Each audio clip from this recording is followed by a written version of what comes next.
A high-ranking mobster named Dwight the General Manfredi, loyal to the Invernizzi crew in New York, keeps his mouth shut about his boss Pete and the kid Chicky earning himself 25 years in a high-security Pennsylvania prison. Through those desolate years, Dwight never turned on the men he called family, even though it cost him his real one. He passed up every chance to save his own skin, which ultimately shattered his home life.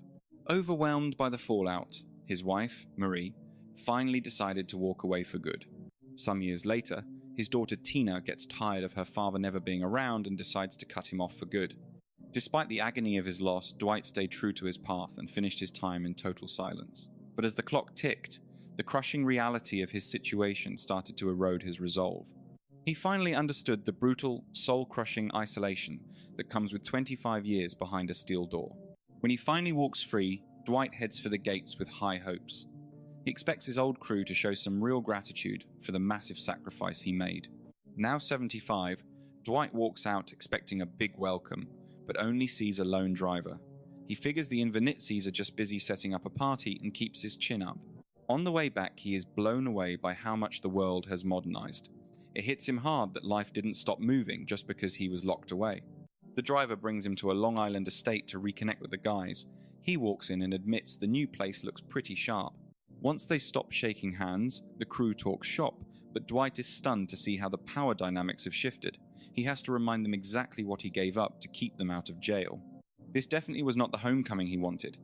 Chicky gets straight to the point and tells Dwight he needs to relocate to Tulsa, Oklahoma. Feeling totally disrespected, Dwight tries to talk sense into the old man, but things get tense fast. They make it clear that Tulsa is his only option. Is this the reward for giving up 1/3 of his life? Dwight leaves the mansion and the family behind, vowing to survive this slap in the face and build something new. Driven by a need for a fresh start, Dwight lands in Tulsa, carrying nothing but a single suitcase and his pride. He grabs a ride with a young cabbie named Tyson Mitchell. As they drive, Dwight grills the kid with questions about the town that the young man can barely answer. What kind of work is this? It is the kind of work you do not ask about. Somebody had to step up, Dwight. The two of them keep talking, but their slang is so different they can barely understand each other. Suddenly, Dwight spots a weed shop and tells Tyson to hit the brakes. Dwight strolls into the dispensary to check things out.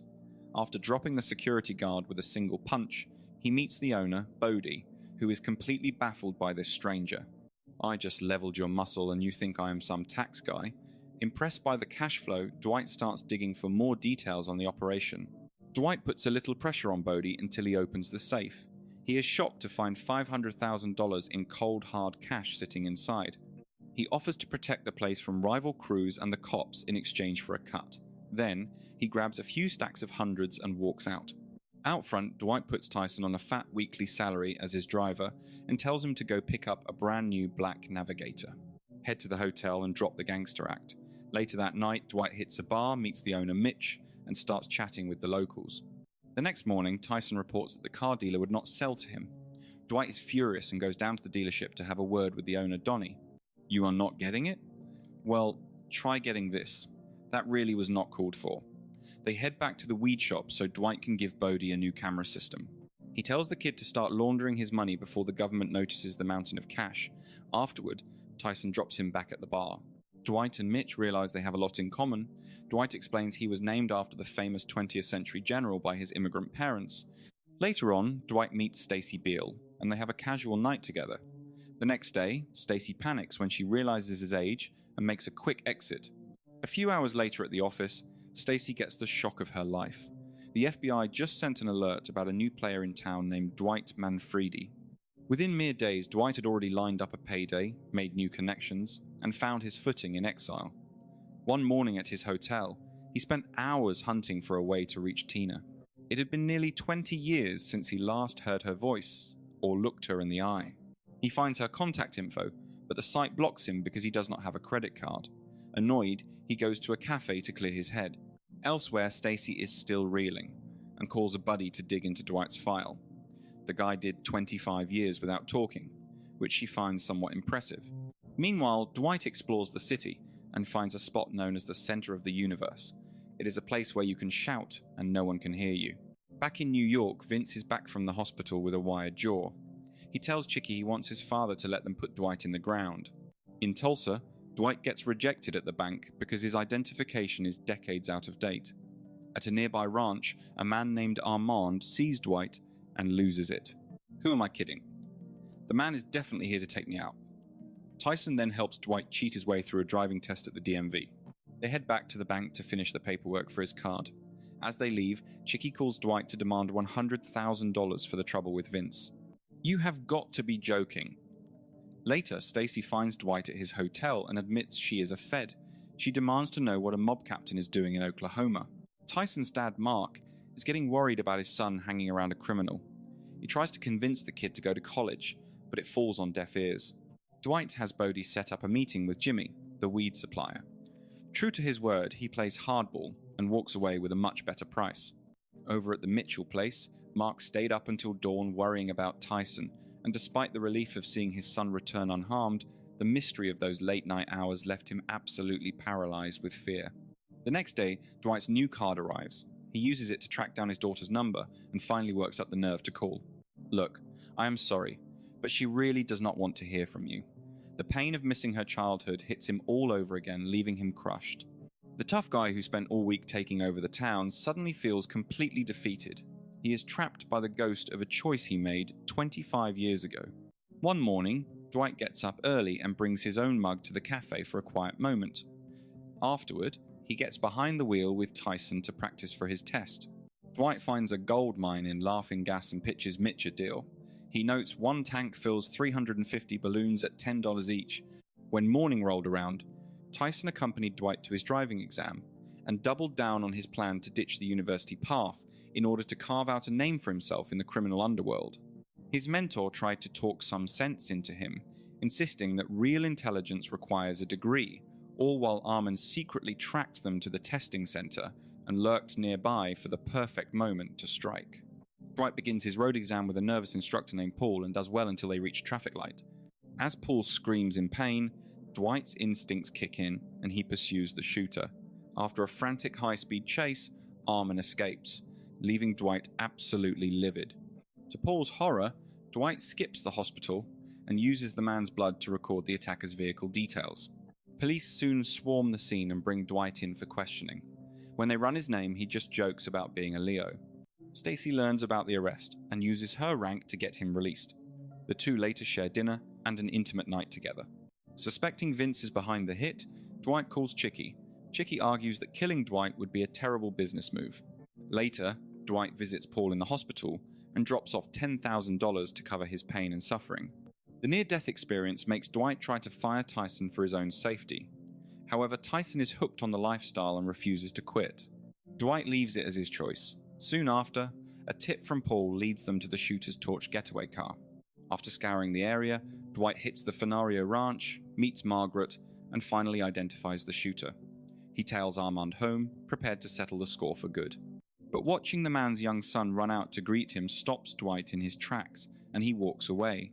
Days later, he corners Armand for answers, but the explanation he gets is a total shocker. "You won't kill me! What the hell was I supposed to do? I've got a wife and children to think about." Armand reveals that Pete tried to have Dwight murdered in prison to keep him from talking. Having moved to Tulsa 20 years ago to escape the life, Armand's confession of Pete's betrayal convinces Dwight to spare him and offer him a job instead. As he leaves, Dwight runs into Armand's wife, Clara, who is terrified to see him before checking on her husband. Mitch gets several nitrous tanks for Tyson and Bodie to sell at a festival. They quickly run into trouble with the Black McAdams bikers. The bikers demand to know who authorized their setup. The next day, Tyson excitedly shows off the massive pile of cash they earned.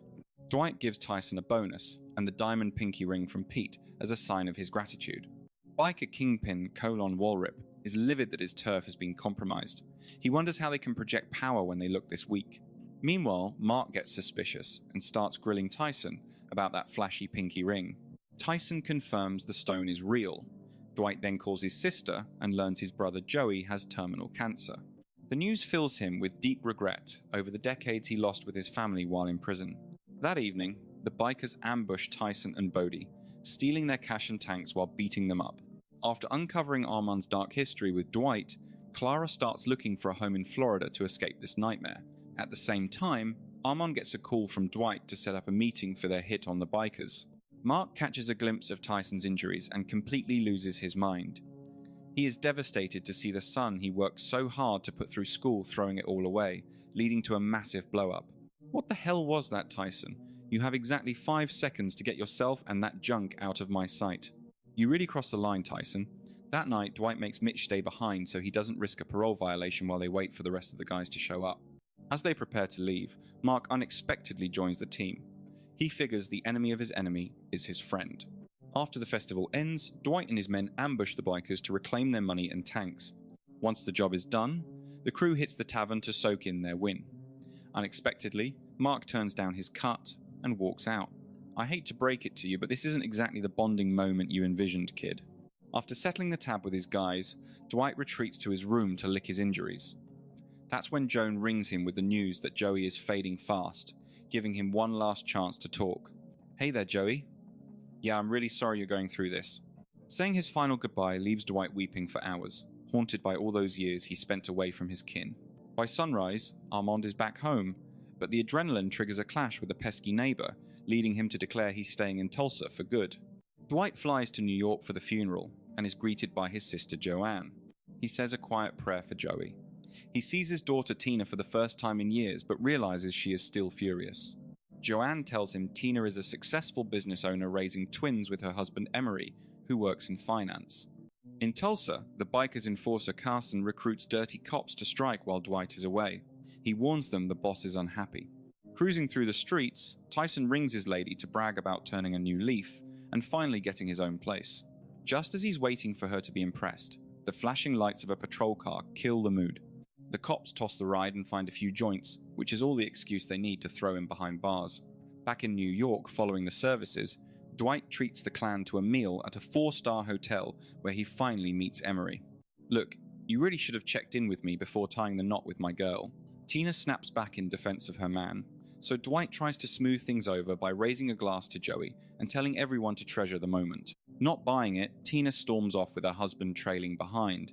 When Dwight hears Pete is under the weather, he hits the hospital, only for Vince to try to pick a fight until the rest of the crew steps in. Let's go, Vince. Move it out. Dirty cops kidnap Bodie in Tulsa. After checking Tyson's phone, they finally identify the man in charge. Over at the farm, his co-worker Roxy, who happens to be dating Carson and runs with the bikers, finds out about that laughing gas stunt. She casually suggests he should really watch who he hangs with from now on. She says he won't find it funny after a quick search. Later, the cops take Bodie to the bar to confront Mitch. Dwight tries to talk to Tina at her shop, but she remains cold. She tells him how traumatizing it was growing up without a father. Suddenly breaking down, she admits that Nico violated her back when she was just a kid, using a family visit as a front. Blind with rage, Dwight hunts him down at a card game and pummels him until he stops breathing. Over in Tulsa, Roxy is secretly working for the feds and spills everything to Stacy and Doug about the local nitrous oxide territory disputes. Hearing Dwight's name makes Stacy's heart drop, so she tries to steer the investigation away from him. Doug isn't buying it though, and thinks the Bureau needs to know what this high-ranking mobster is up to. Look, your priority is Kalen Walrub, not some old-school Italian gangster. Back in New York, the crew is left scratching their heads over Nico's death since they had no clue about his past sins. If you actually had a backbone, like your old man, we wouldn't be in this mess. After the hit, Dwight stops by Tina's place to come clean before catching a flight back to Oklahoma. Tyson picks him up at the terminal, where he gets the full rundown on what he missed while he was away. The two of them head over to the dispensary, but they find the doors locked tight, and the owner completely missing in action. Stacy pulls out all the stops to keep Doug from reporting Dwight to the feds, but her efforts fall flat. It makes you wonder if she's protecting her own skin or the man she's seeing. Acting for the outlaws, Roxy pushes Armand to set up a sit-down with Dwight. Meanwhile, Tina's getting weird, silent phone calls that drive Dwight up the wall, making him vow to find out who's behind them.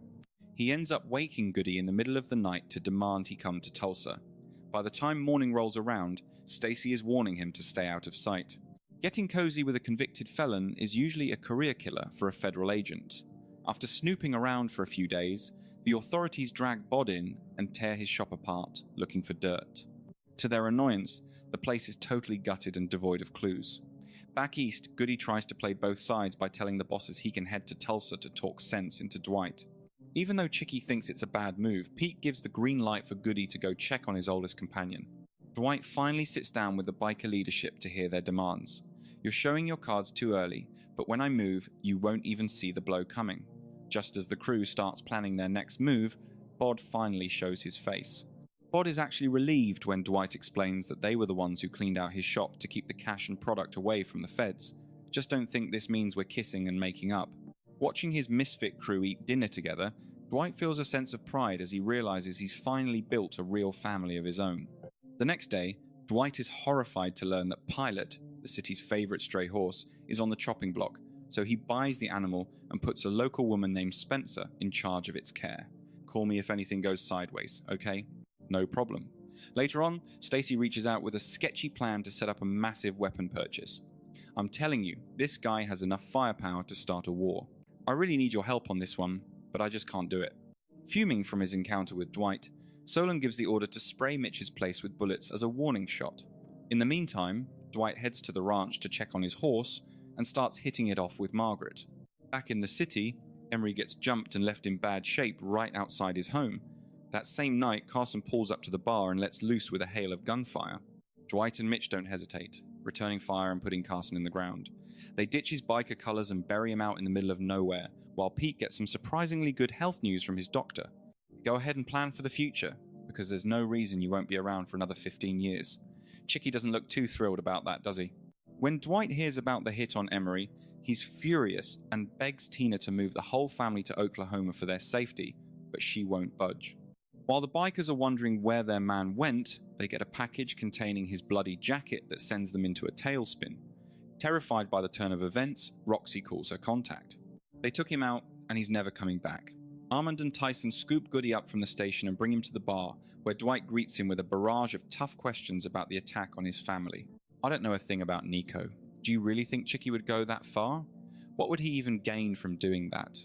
Stacy tries to calm Roxy down and tells her she needs hard evidence on the biker boss to make a move. Meanwhile, Goody calls the office to report that Dwight is still fuming about Nico and the hit on his son-in-law. That evening, Stacy puts Dwight on the spot about the dead biker. I have enough to put you in handcuffs right now, and you know it. So why haven't you done it yet? Desperate to get justice for her guy, Roxy slips into the office to grab the boss's computer and dig up some dirt. She gets caught in the act, and Cowan coldly ends her life right there. When Roxy misses her check-in the next morning, the agent starts blowing up her phone. A few days later, Bodie reluctantly agrees to a new business pitch from Dwight. It's basically a golden ticket to wash all that dirty cash. Bod then drops a truth bomb that leaves Dwight genuinely impressed. Is that for real? With the pressure building between him and his dad, Chicky goes to confession to vent his frustrations. Later, while he's helping the old man in the tub, things get heated between them. This guy is sinking fast. In a shocking move, Chicky holds his father under the water until he stops moving. Back in Oklahoma, Dwight finally takes Margaret out for a nice dinner so they can get to know each other. The whole crew gathers at the house to pay their respects, while Vince checks in with Chicky. Just tell me what needs to be done to keep this organization on the right track. The news hits Dwight hard, and despite the bad blood, he's devastated to lose the man he once looked up to like a brother.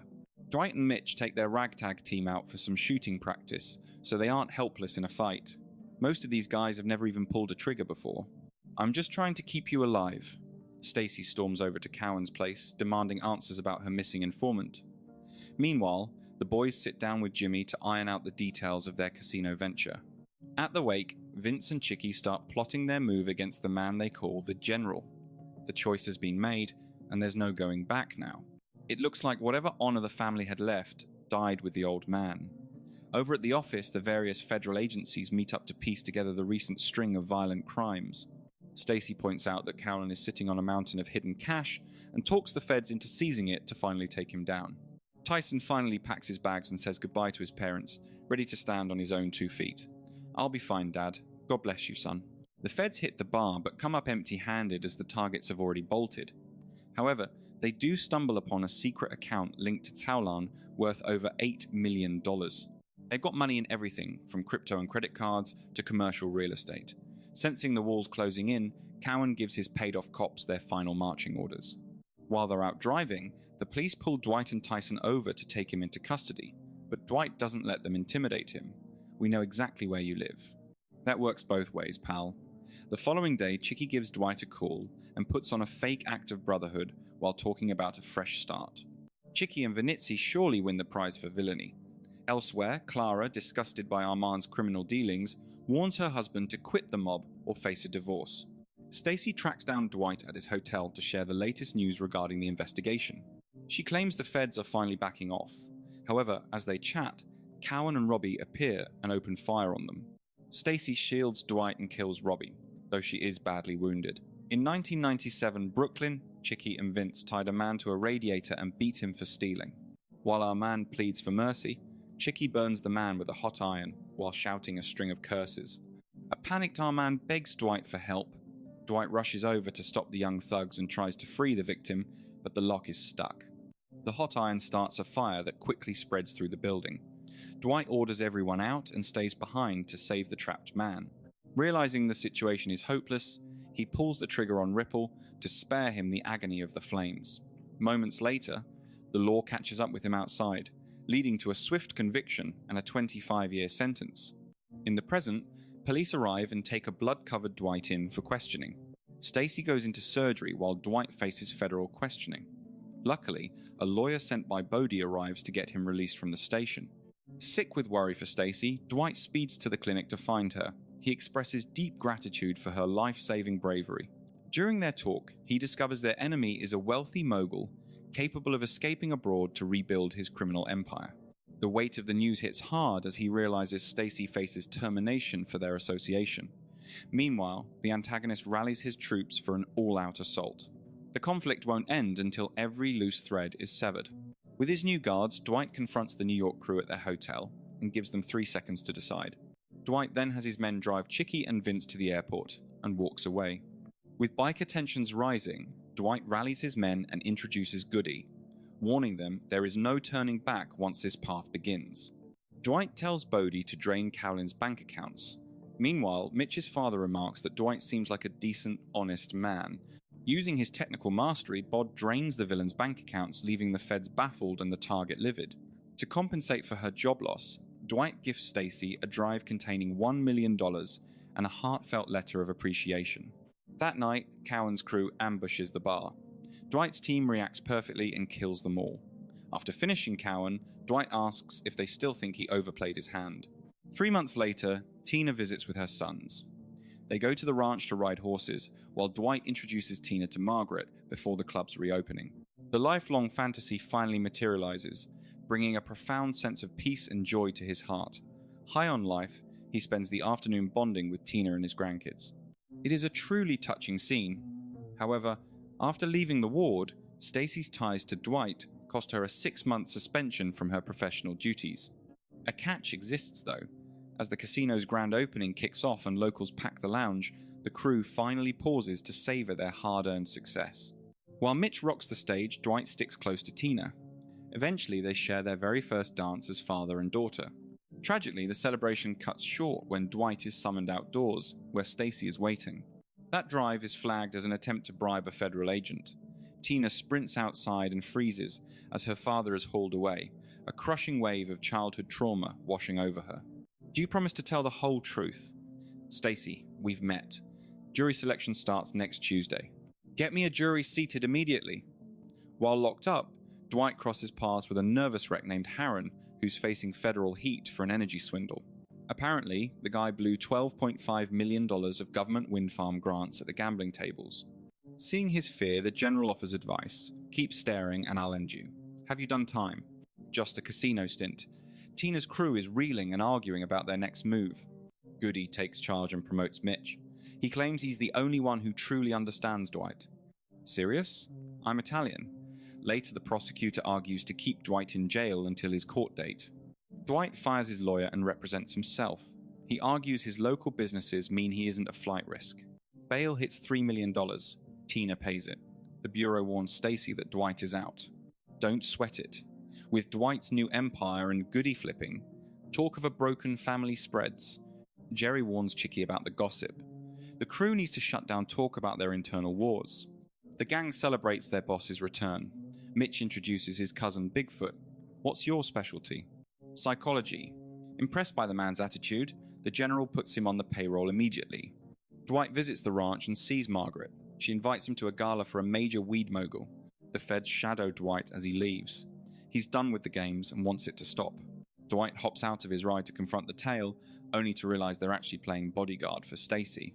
Burned by the betrayal, he slips into her apartment under the cover of night, sitting in the shadows just to wait for her arrival. I had more respect for you than anyone. The guys visit Bod's new high-tech dispensary. The general pitches a wind turbine business. The previous owner is going to prison for stealing subsidies. Dwight sends the boys to the tailor for suits. They show up to the dinner looking sharp. After hyping the crew up about a massive payday and ordering everyone to keep their acts together, Dwight leads them inside. The professional vibe vanishes instantly when he spots a hammered Armand, forcing him to yank the guy into a corner for a stern reality check. My wife left and I'm losing everything. Dwight kicks him out before meeting Cal, which ends badly. Wait, what just went down? My bad, I totally spaced on a massive to-do list. Looking visibly ticked off, Dwight and his crew ditch the charity gala. Across town, Chicky rings up Goody and puts a bullet in Jerry to warn the traitor. Goody catches the sound of the brutal execution over the line and completely falls apart. Down the road, Cal hits up the head of the Kansas Syndicate, Bill Bevella, to narc on Dwight's latest moves. Fast forward a few days, and Dwight is house hunting with Tina at a stunning estate. Once they confirm the place is kid-friendly, they pull the trigger on an offer. Meanwhile, Bill's spy returns from Tulsa to confirm the rumors that Dwight is actually raking in serious cash from several side hustles. Trespassing might sound like no big deal, but it is bad news. In a different neighborhood, Cal calls in a few political favors with U.S. Attorney Dylan McGrath to put Dwight on his radar. I'll handle this one myself. Sounds like a plan. Over at the stables, Armand vents to Tyson about being broke, so Tyson starts brainstorming a fix. I need some actual paper. Right. So, what if I said I knew how to snag 100 of those? Inside the courtroom, Dwight stuns the judge by acting as his own lawyer.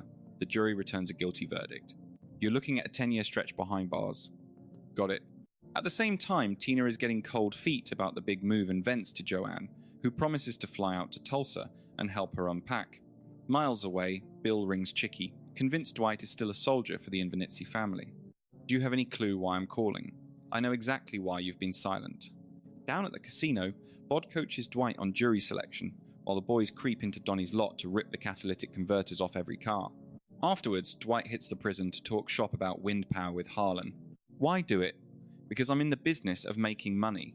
That evening, a worried Joanne touches down in Tulsa and heads straight for her brother's suite. So, how long is the visit? As long as you'll put up with me. The following day, Donnie spills the beans to Dwight about the heist at the casino and begs for assistance. You actually dialed 911? The law has more important things to deal with. Dwight chews on his dilemma for a while. Realizing he could lose it all if the case goes sideways, he heads to Dylan's office to cut a deal. 0 prison time. Look, you don't really have the leverage to be making demands right now. Feeling let down, Dwight tries to map out his next move. While Dylan is looking away, Dwight spots a text from Cal and realizes the two are in bed together. Knowing he is walking into a trap, he walks out without saying another word. Plotting the path ahead. On Dwight's command, Mitch heads to the dealership to give the stolen parts back and feel out the business. See, if you are looking for an exit strategy, I know a guy with a serious offer. A bit later, the high-end dispensary celebrates its grand reopening with a massive bash, where Dwight and his crew party with the locals all night long. While heading back, Tyson gets word that the press has swarmed the hotel, so he diverts to his parents' place to hide out. I really appreciate you letting me crash in your daughter's old room. Sure thing. Back in the city, Chicky rips into Goody for jumping ship and argues about who is really running the show. With the court date looming, Dwight runs practice sessions with his crew to polish his image. One night, while chilling with Mitch, Goody takes a secret call from Chicky and plays it completely cool. Who rang? Just another annoying telemarketer. Soon after, Armand sits down with Clara and her lawyer, only to get crushed by the news that he is losing the house, paying big bucks in support, and can only see his kids under supervision. He tries to argue, but he's already lost. They are absolutely tearing me apart in here.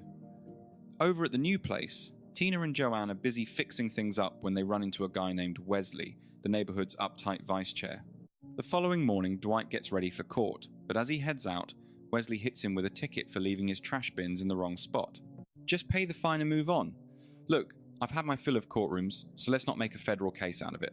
In another part of town, Cal gives Armand a surprise ring and invites him over to the ranch for a chat. They talk for a bit, and Cal acts like he cares about Armand's money troubles before handing him stacks of hundreds. Needing the bread, Armand takes it. Remember, nothing comes for free, Armand. Watch your step. Dwight stands up in court and talks about how Stacy saved his life, insisting the cash was not a payoff, but a simple thank you for taking a bullet for him. Man, Dwight is actually a killer attorney. While the jury is out, Goody calls, saying Bill is looking for him, so Dwight bolts over to the casino. You're not even going to give me a piece of the action? I've got nothing for you, Bill. The meeting turns sour fast. Soon, the tension in the courtroom is electric as the clerk reads the verdict. Not guilty. Settle down in the court.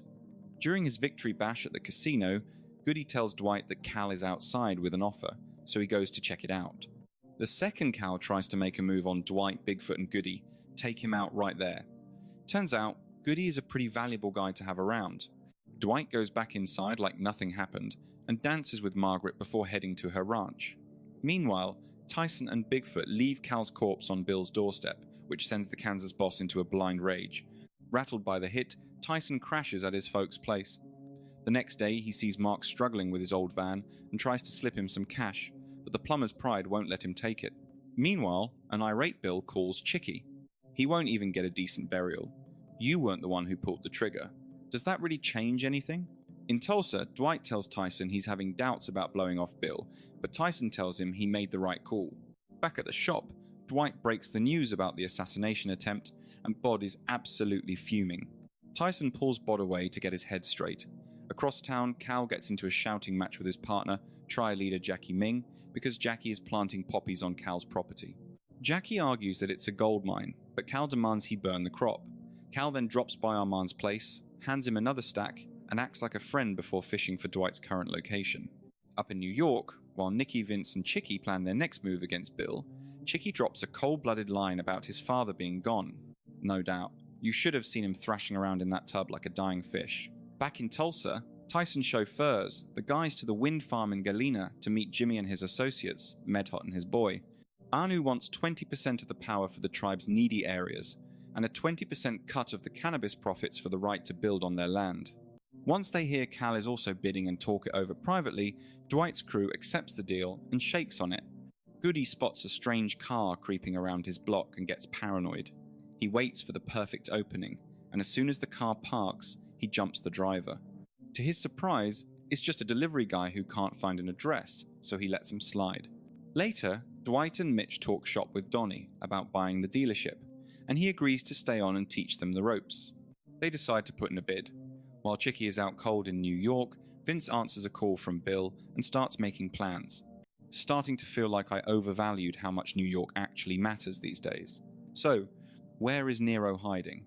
While walking the fields, Cal tells Jackie to liquidate the heroin immediately and demands 50% of the take since it was grown on his soil. Jackie tries to argue, but he's told they nabbed some thieves on the property. He and Cal go to handle it. They find the culprits tied up and surrounded by a bunch of petrified staff members. Everyone is shaking. Cal starts ranting about betrayal and the American dream, but Jackie's response completely catches him off guard. Days later, Dwight and Tina tour a fancy school. Dwight hates the place, saying it doesn't teach real life. He heads to the car. It was nice to meet you. While waiting on paperwork, Donnie shows Mitch the ropes of the dealership. Up in New York, Nicky and Vince chat about Chicky's dad's confession until the big man walks in. Vince suggests talking to Bill and Dwight to stop the bloodshed. Chicky goes along with the idea of peace. Swinging by the ranch one afternoon in Tulsa, Dwight invites Margaret to grab dinner at a trendy Italian place. She agrees to go.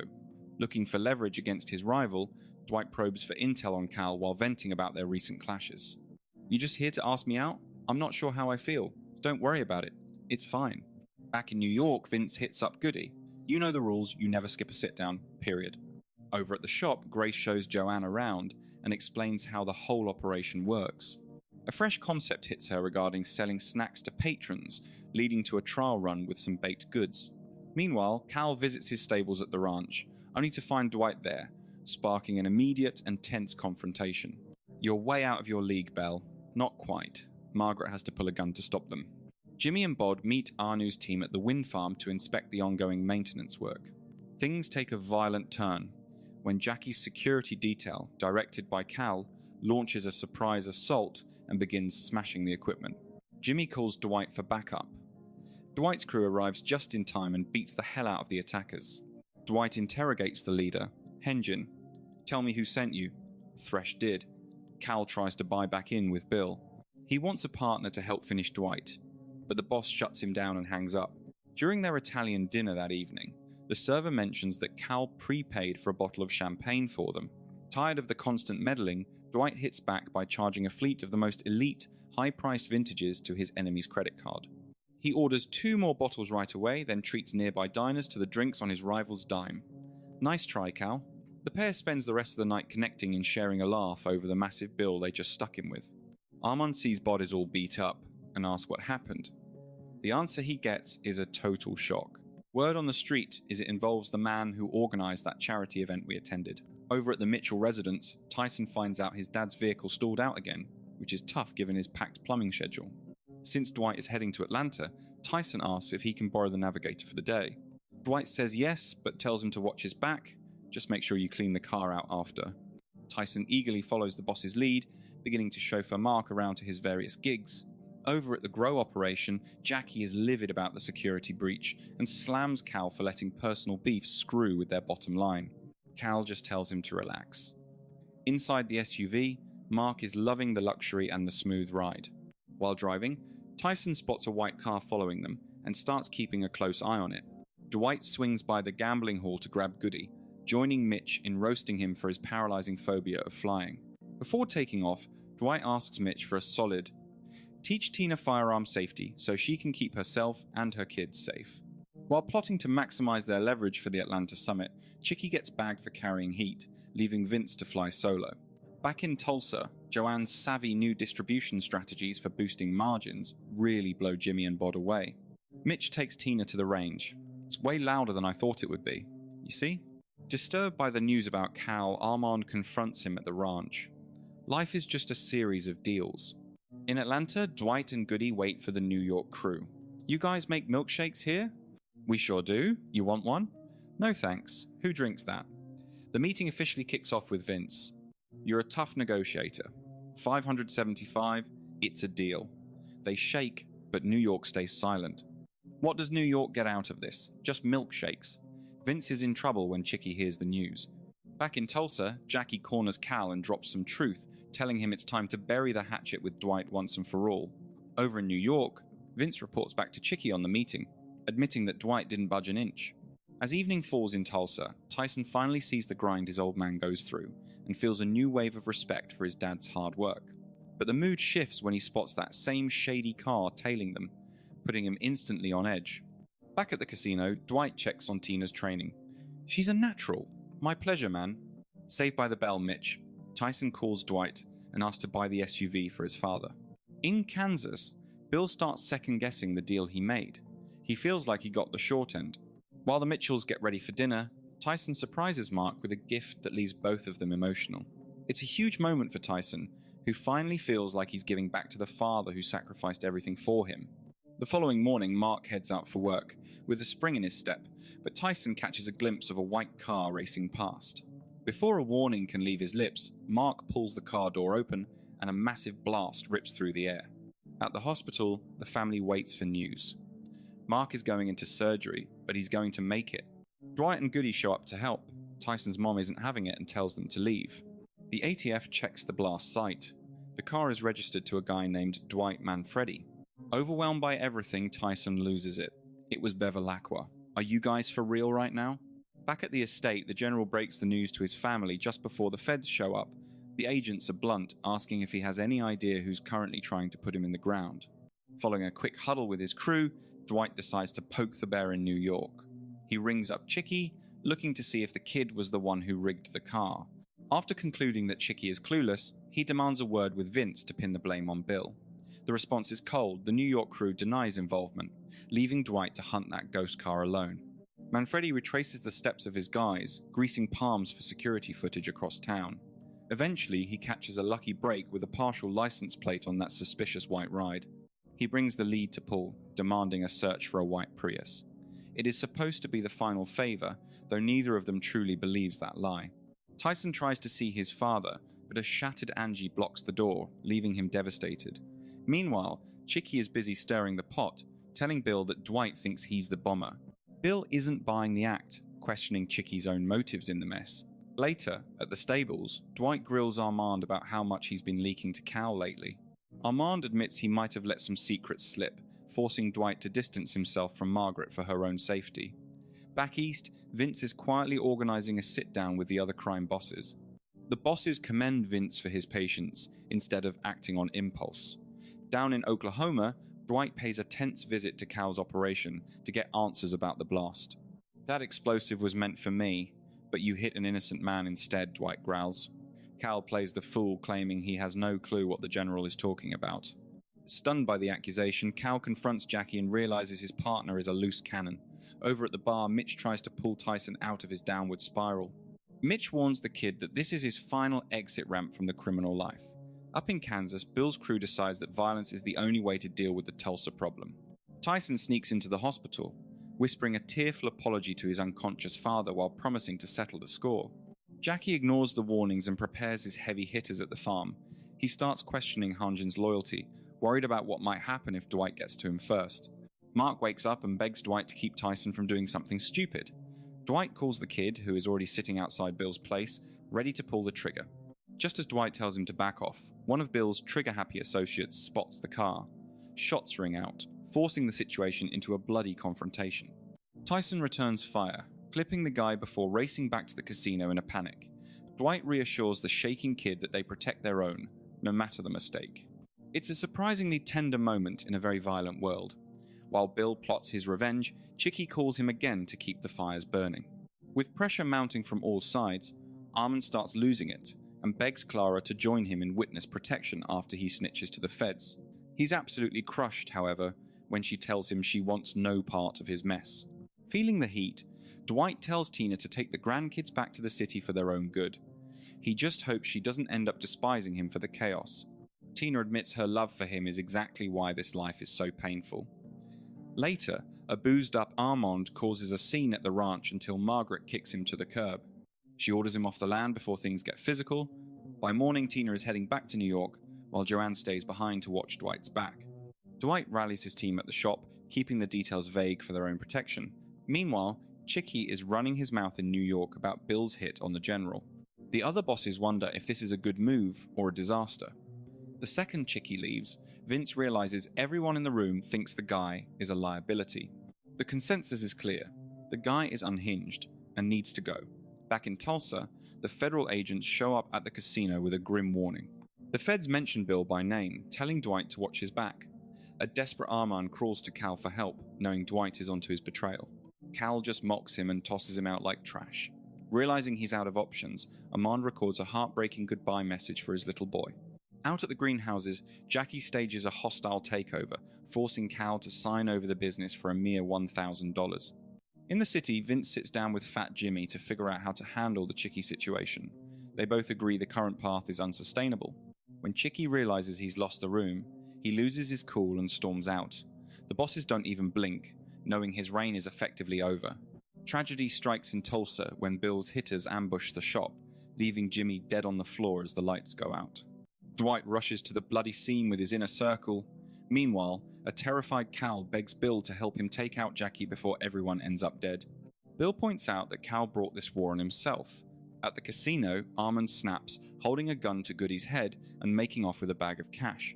The tribe gathers for a traditional send-off for Jimmy, with Dwight standing by their side. The locals pledge their full strength to Dwight for the coming battle. Bod is struggling with the fact that he survived, while Jimmy didn't. Dwight reminds him that Jimmy was a soldier who knew exactly what he signed up for.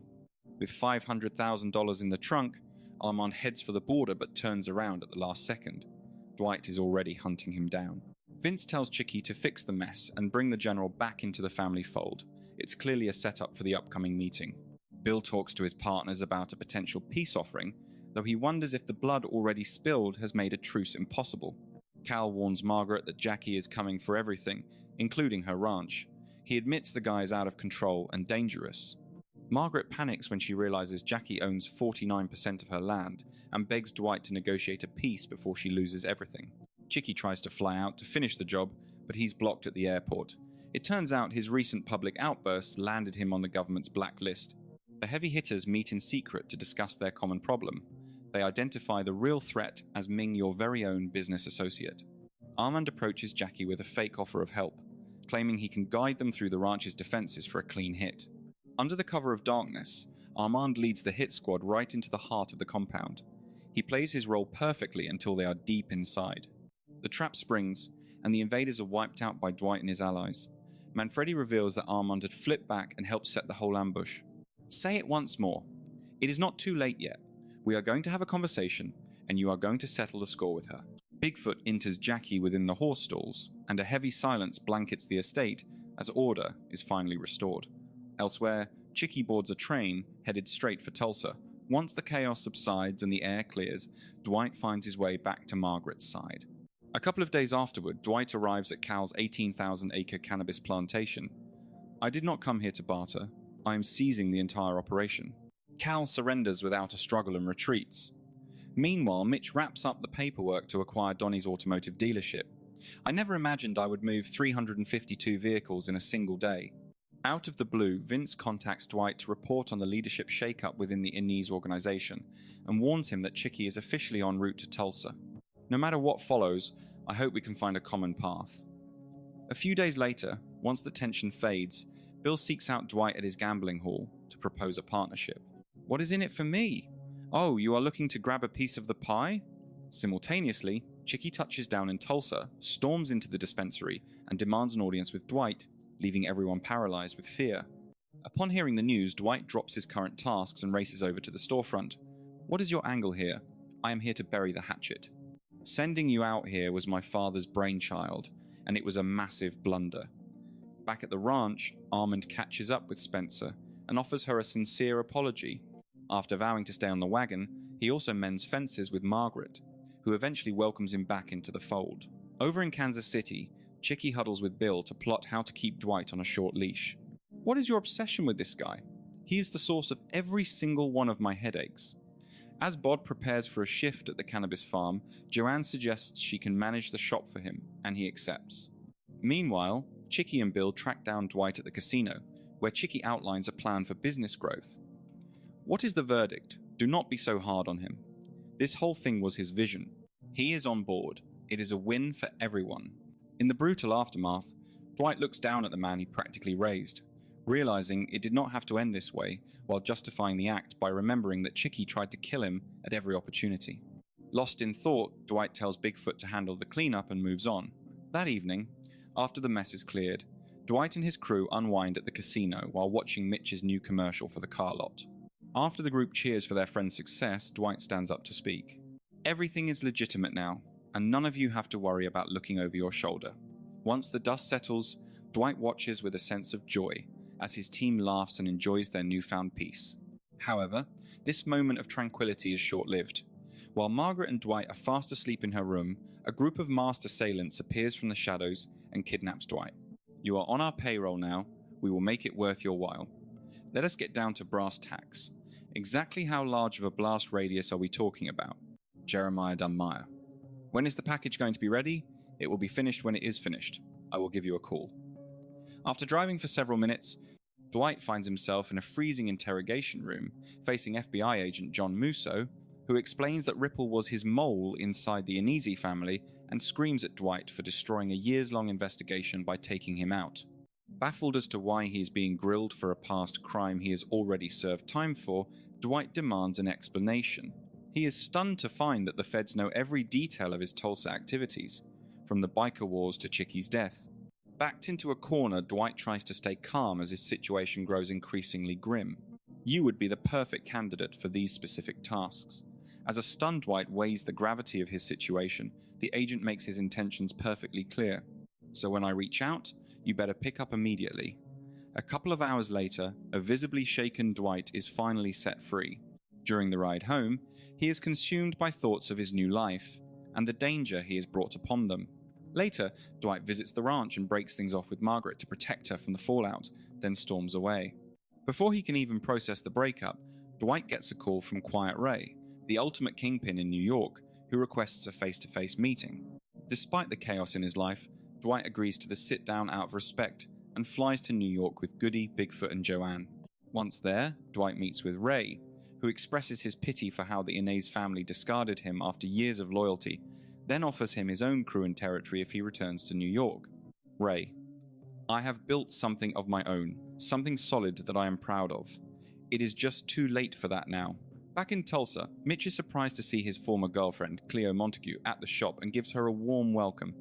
As they catch up, Cleo mentions that her father Theodore's famous distillery is failing, and she is back to help him sell it to clear his debts.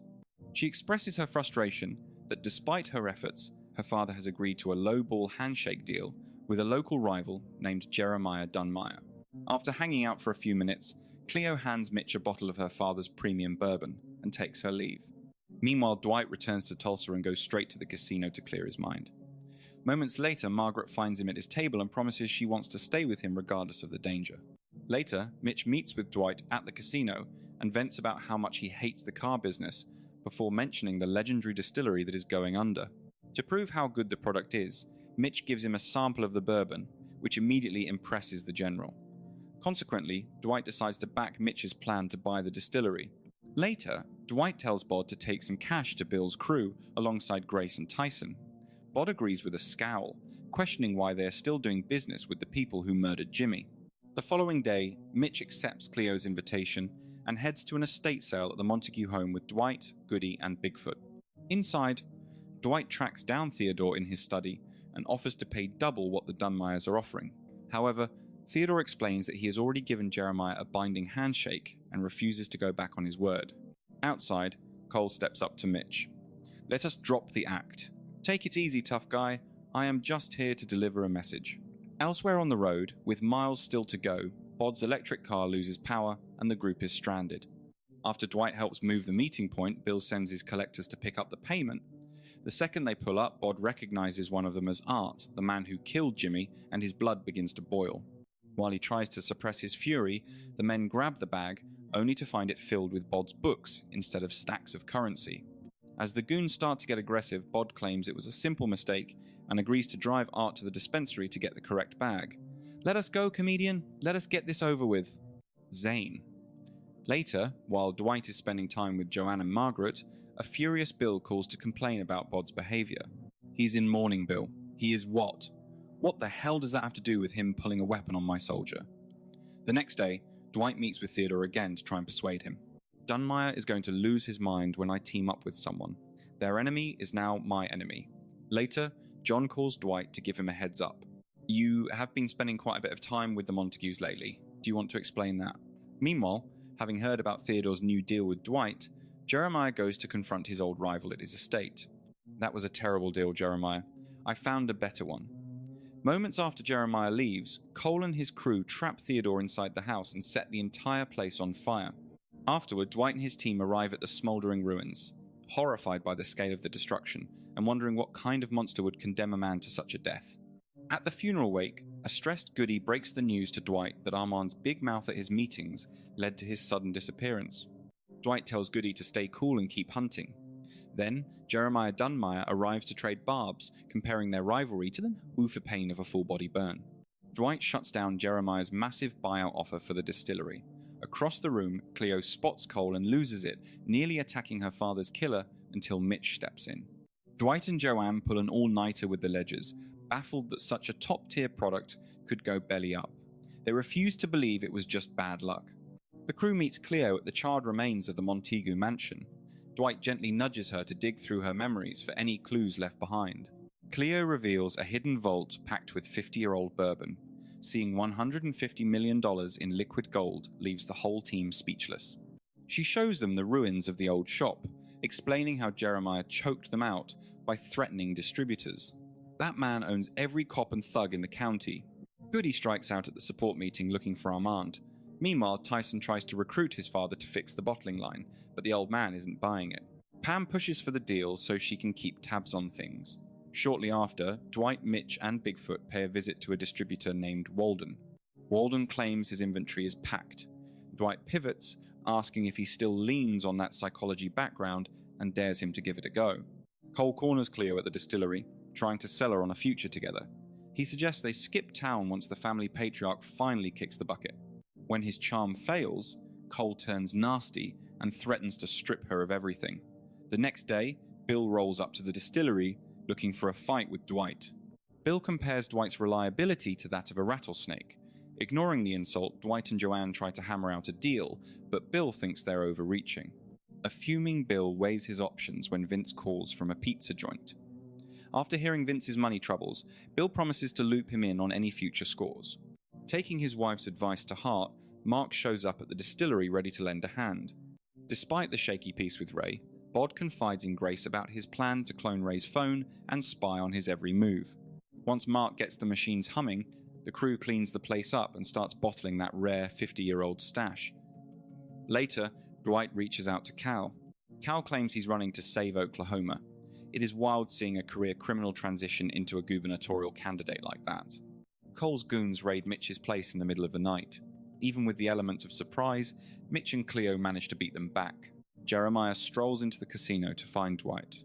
He wants a seat, just so he can list every single reason he despises the man.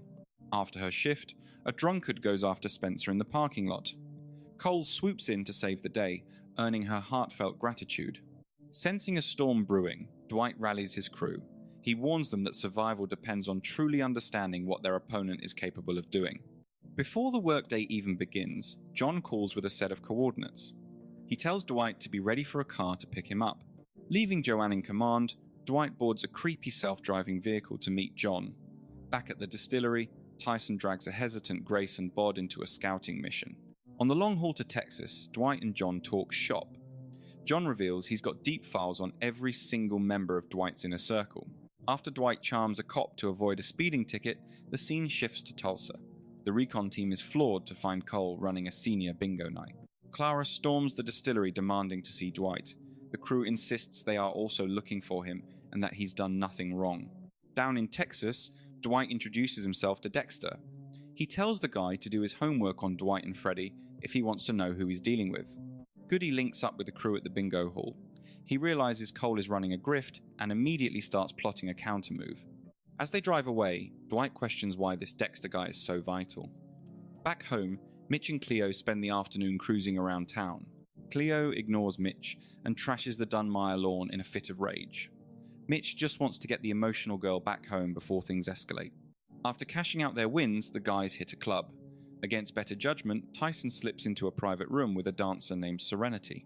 Within minutes, Cole ambushes them at gunpoint. It is becoming clear that Tyson's impulsive nature is making him a major liability for the team. Mitch tells Cleo she needs to cool off and wait for the right moment. Meanwhile, Cole's thugs pummel Tyson, but he refuses to give up the bourbon's location. Tyson holds out until Cole drags in a bound Serenity and threatens to pull the trigger. Faced with her death, his loyalty finally cracks. To save the girl, Tyson spills the beans.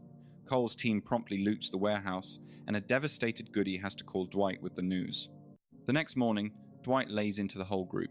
He's furious they ignored his orders and failed to have each other's backs.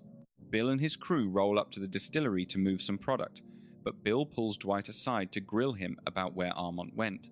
Dwight stays cool as ice, telling Bill there is absolutely nothing to sweat. Bill wonders why Dwight isn't sweating Armand's absence. Then, Dwight drops the bomb. $150 million worth of product was just stolen. A broken Tyson returns home to find Mark waiting. Mark already knows what happened and is ready to talk. Mark blasts Tyson for his reckless choices, but eventually softens. He offers to help the kids set things right and fix the mess he made. After spotting a suspect truck on the cameras, Dwight and Bill track the driver to his house for a little chat. Things go south fast though, and Bill ends up taking the guy out in self-defense before getting any real answers. In the Big Apple, Vince checks in with Quiet Ray. Word on the street is Dwight's crew is falling apart, now that they've moved into the liquor business. Following Dwight's lead, Margaret pays Cal a visit and works her magic to buy back her ranch shares at a steal. In return, she promises to pull the strings necessary to get his political campaign across the finish line. Cal wonders what Dwight is getting out of this arrangement. Meanwhile, Bod hacks the Dunmire site, sabotaging orders to trigger total digital chaos. He and Grace build a virtual influencer to juice the brand's social clout before mapping out the vintage bourbon ads. Wait, am I seeing things, or does that AI guy have 6 fingers? Back at the ranch, Cole spills the beans to his old man, who just rips into him for being a lousy judge of talent before kicking him out. Determined to get back in his father's good graces, Cole vows to fix the whole mess. Over at the gambling hall, Mitch links up with Cleo after a brutal day of scouting. Look, I don't need you ending up in a body bag over this, Mitch. Turns out, she's the same woman who's been tearing up Demaya's front yard with her car. While Margaret fills Dwight in on the Cal situation, a call from Tyson changes everything. He drops a bombshell that Serenity is working with Cole's crew, and they've traced her to the Dunmere warehouse where the rare booze is stashed. Man, I can already see exactly where this train wreck is heading. Fool me once, shame on you, but I'm not letting a second mistake happen. Dwight's muscle and Bill storm the facility, successfully grabbing Cole and using him as a bargaining chip to force Jeremiah to cough up the bourbon. The crew peels away with the haul, leaving Jeremiah in the dust. You've got to wonder, did he even blink? Does he actually love that vintage liquor more than his own flesh and blood? Later, as Bill heads home, his phone rings with a call from Quiet Ray. Fast forward 48 hours to the big bourbon launch, and Dwight's team is working overtime to get the distillery ready for the industry's heavy hitters. Elsewhere, Bill is absolutely losing it on Vince through the phone. The guy's a total wildcard. Honestly, Quiet Ray needs to get Dwight on the line. It's the only move that makes sense right now. Hoping to bury his competition for good, Jeremiah calls in a favor from Attorney General Sackrider, reminding the politician of their shady history. Look, I need you to get something done, and I need it done now. Give me the details. Meanwhile, a hyped-up Dwight rolls into the distillery, taking in the impressive setup for the big reveal. The mood shifts when Bill shows up, relaying his intel from Quiet Ray and pushing Dwight to make a move. But Dwight just brushes it off like it's nothing, claiming he's got it handled once the big party wraps up. Even though he'd rather be anywhere else, Dwight is forced to meet with Dexter, who demands a sit-down at the casino. Inside, a reluctant Dwight spills the beans that Jeremiah is the main target, handing over the cash before Dexter disappears, promising to reach out when the stage is set. As the party kicks off at the distillery, a health inspector named Lyrie shows up on the AG's orders, demanding a full walkthrough before heading straight for the barrel room. This is definitely going in the official report. On the floor, Chloe delivers a heartfelt speech for the family, inviting the crowd to taste the premium bourbon. As the vibe picks up, Dwight returns, feeling a sense of pride as he surveys the packed house. The celebration is short-lived, though, as a mob of angry Dunmayers crashes the party, smashing everything in sight, including a priceless barrel of the vintage stock. After seeing Cole's dark side, Spencer, who's been seeing him, starts to see the red flags and second-guess their entire relationship. Dwight and his crew are completely crushed by the carnage, terrified that the scandal will tank their brand before it even takes off. Seriously, everyone just go home and try to sleep it off. Dwight heads back to his place to clear his head and hunt for a solution. While he's burning the midnight oil, Bill drops by unexpectedly, clearly unhappy with some of the suspicious moves Dwight made throughout the day. What are you trying to say? That I'm some kind of snitch? Is that it? Infuriated, Bill storms out and peels away in his car. Only a few minutes into his drive, Bill is jumped and snatched by a group of masked shooters. By the next morning, Joanne, having caught wind of the heated argument between her brother and Bill, wants answers. He's got it in his head I'm some kind of rat selling him out to the feds. Back at the distillery, Bod sticks to the plan by calling the cops about Lyrie's corpse in the barrel room, hoping to play it off as a tragic accident. Look, if it makes you feel any better, it's for the greater good. Later, with the facility taped off, Dwight gathers the troops to announce a daring plan to swipe the seized bourbon and use his network to move it, aiming for national reach once the dust settles. Suddenly, Goody breaks the news that Bill has vanished.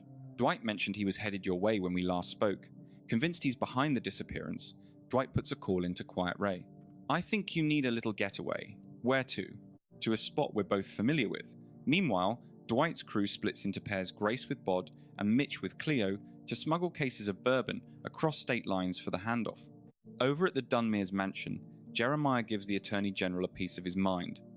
We managed to slap a GPS tracker on his ride last night. Jeremiah then turns to Cole with a final ultimatum.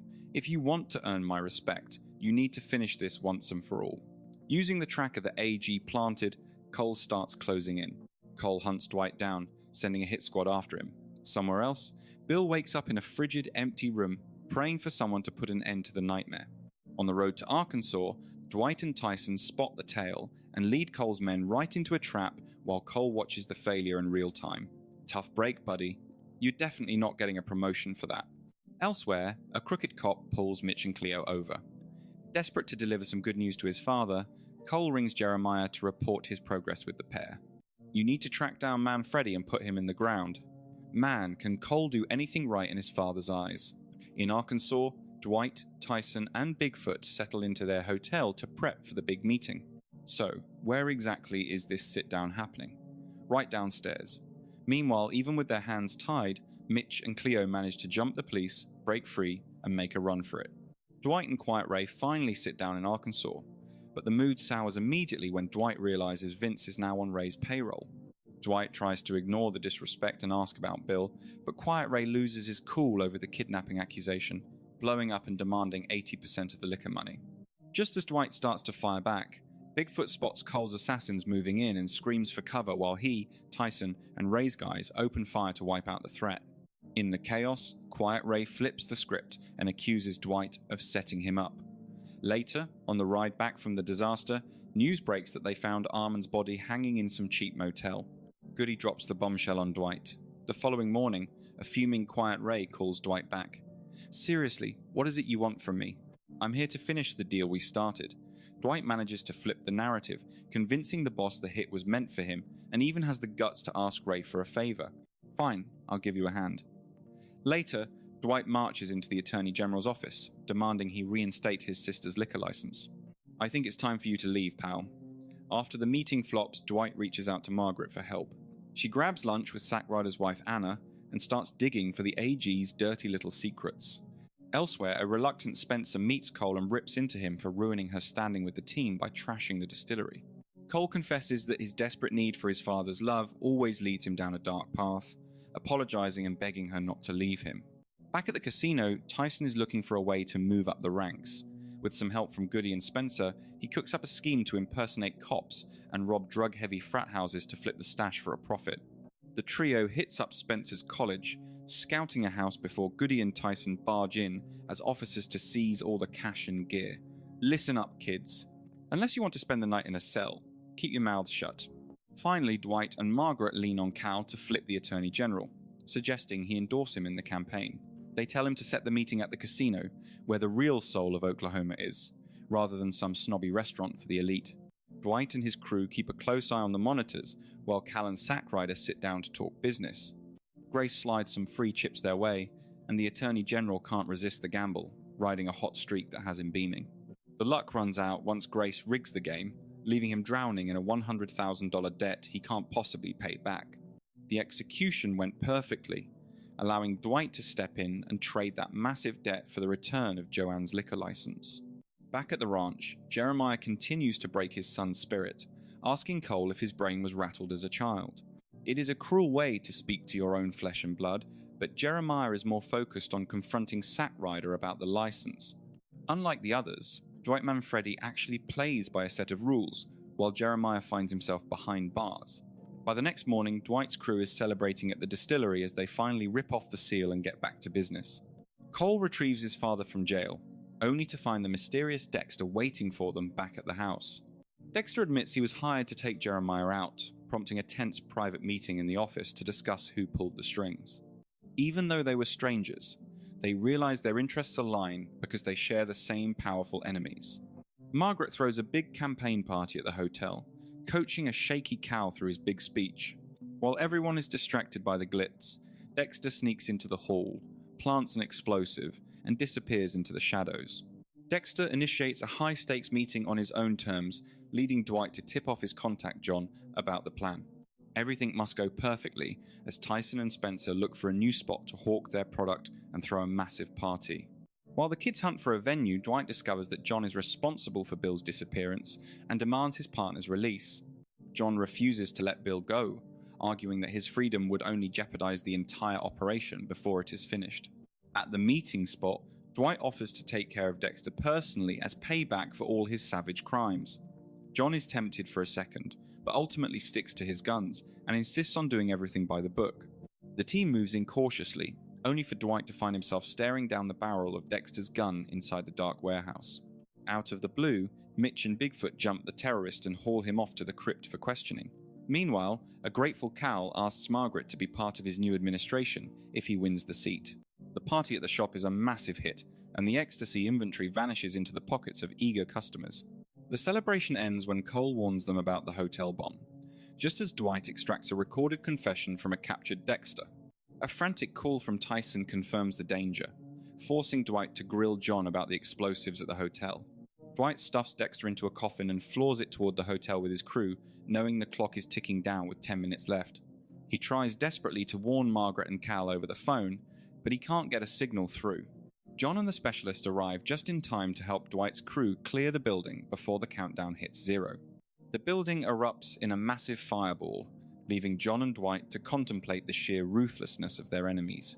In the shadows, Quiet Ray hires a professional named Russell Lee to handle the Dwight Manfredi problem once and for all.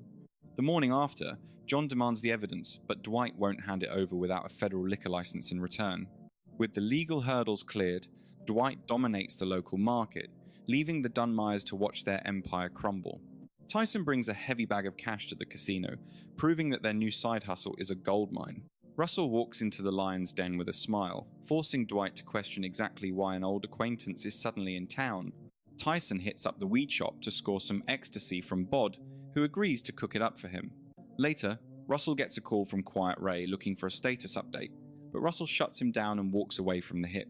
Jeremiah loses his mind when he realizes they have been cut out of the local market, taking his rage out on his son. Mitch tracks down the location of the outsiders, giving Dwight the edge he needs to strike first. Late at night, Dwight and Russell decide to pay a lethal visit to the men sent to kill them. The duo stakes out the motel for hours before taking out the hitmen in a calculated show of force. Tyson and Spencer try to push their stash at a local party, but security catches on and kicks them to the curb. Back at the distillery, things take a dark turn when Jeremiah's goons snatch Joanne while she's working late. Jeremiah holds Joanne captive at his estate, demanding she sign over her business if she wants to see another day. Over at the mansion, Dwight and Margaret start their day by discussing how the recent blast has completely shifted the political landscape for Cal. They analyze the latest polling numbers as they get ready to face the world. Once Margaret heads out, Dwight goes to check on Joanne and realizes with a jolt that she's vanished. The entire crew hits the streets in a panic, scouring every corner of the city, but they come up completely empty. The phone rings with a chilling ultimatum from Jeremiah, forcing Dwight to choose between family and his business empire. Jeremiah continues to psychologically torture Joanne, blaming Dwight's arrival for all the violence and destruction. Cole tries to catch his father at the estate, but the guards tell him the old man is busy. He hangs around until Jeremiah leaves, then slips into the office to find a bound Joanne and quietly offers her a drink. Desperate to stop the bloodshed, Cole suggests that Dwight should just hand over the liquor trade and walk away. Joanne quickly shuts that down, explaining that after everything that's happened, there's no turning back now. Cole rolls into the weed shop and teams up with Spencer to get a sit-down with Dwight. Meanwhile, Mitch reaches out to a contact for a stash of ghost guns as the team gears up for the coming war. Russell shows up at the casino and makes it clear that he is standing shoulder to shoulder with Dwight in this fight. The tension in the room explodes when Spencer leads Cole into the meeting, prompting everyone to draw their weapons. This guy tried to end me, but Cole is finally showing some teeth.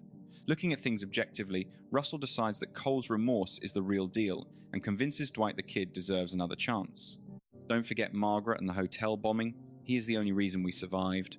Afterward, the whole group spent hours huddling up to map out their next move. Before they roll out, Dwight pulls Goody aside. "Stay here," he says, "because if things go south for me, you are the one who has to keep this ship afloat."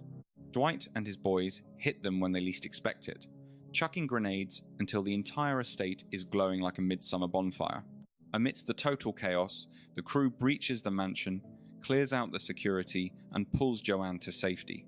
Dwight then orders the team back to the car so he can hunt Jeremiah down for a brutal reckoning. Dwight ties the man up and delivers some eye for an eye justice, torching him just as he had done to Theodore. Later, the gang gathers at the casino to celebrate the win over a few rounds of drinks. Russell thanks the group for the warm welcome and gives Dwight credit for the backup before heading out to start his new chapter in New Orleans. While Mitch is relaxing with Cleo, Dwight goads him into taking the stage for a performance. As the crew unwinds to the music, Dwight spots John arriving and walks over to meet him. Turns out that place is just a government-licensed facility. With the weight finally off his shoulders, Dwight heads back to the party to finish the night with Margaret and the rest of the family.